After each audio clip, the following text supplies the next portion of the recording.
কোথায় সেই মোহাম্মদ বিন কাসেম 17 বৎসরের যুবক, আরব থেকে, আরব জাহান থেকে আসছে ভারতে, সিন্ধু প্রদেশে দেবল রাজার এলাকায় একজন বোনকে একজন ডাকাত, জলদস্যু,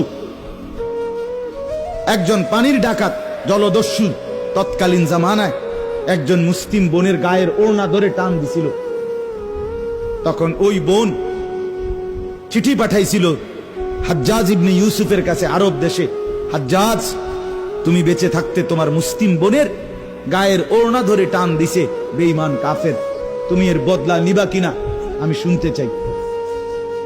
হাজ্জাজ ইবনে ইউসুফ, আমরা কিতাবে পড়ছি, এরকম চেয়ার ছেড়ে লাফ দিয়া দাঁড়াইয়া চিৎকার দিয়ে বলছে, বোন আমার, গোটা আরবের সমস্ত মুসলমান যুবক প্রয়োজনে জান দিবে, আরবের সমস্ত যুবকের কলিজা যাবে, জান দেবে, শাহাদাত বরণ করবে প্রয়োজনে, তবু আমি তোমার এই বেইজ্জতির বদলা নেব। 3 বার সেনাবাহিনী পাঠাইছে সে, 3 বার। প্রথম 2 বার পরাজিত হয়েছে মুসলিম বাহিনী, তৃতীয়বারে নিজের একমাত্র মেয়ের জামাই মোহাম্মদ ইবনে কাসেম রাহমাতুল্লাহ আলাইহি, এই উনি ওনারে দিয়া এরপরে এই সিন্ধু দেবল রাজাকে পরাজিত করে ওই বোনকে জেলখানা থেকে উদ্ধার করছে এবং এই হিন্দু রাজার এলাকায় কালেমার পতাকা উড়ায় দিছে।